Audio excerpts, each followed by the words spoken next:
Chapter 27, Consolidation and Flags. As we have seen with trend lines, stocks consolidate around psychological price points. However, the market tends to move rapidly away from these price levels, creating great opportunities for you as an informed investor. Flags use consolidation and wedges on top of previous run-ups or downtrends to predict future price continuation.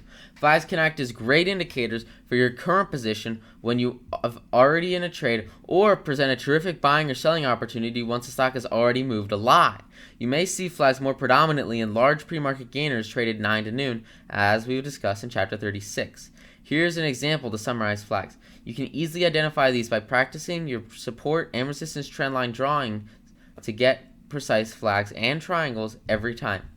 In our first example, we see a flagpole at 26.84, and then that consolidation phase would be the flag. You'd ever stop below that minimum support level, and then you add that 26.84 initial run up to the top of the breakout resistance level to be your price target for a continuation on the movement after the flag consolidation.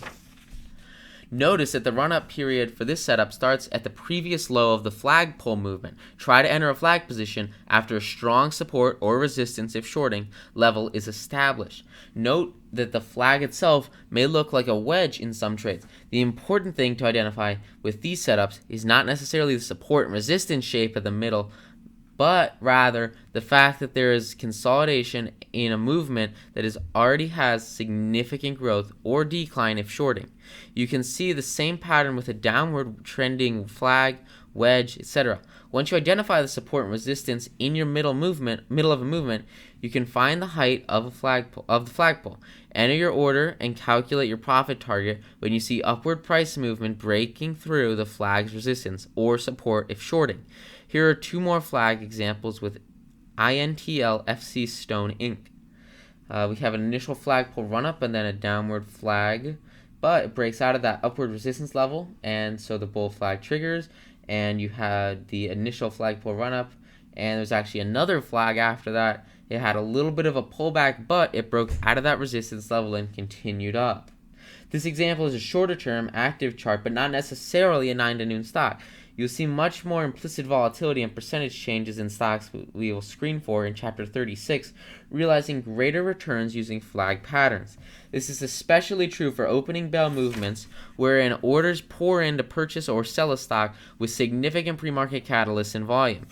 And then we have another example with a bullish flag, and you have a downward flagpole move, upward trend, but it breaks below that support line, falls out of the flag, and it continues a downward move. And it actually does it twice, just with consolidation and that flagpole continuation, where it triggers a breakout, selling under the 2260 price level, going down to the 2160 price level, and continuing to sell out over a little bit of a daily medium-term chart.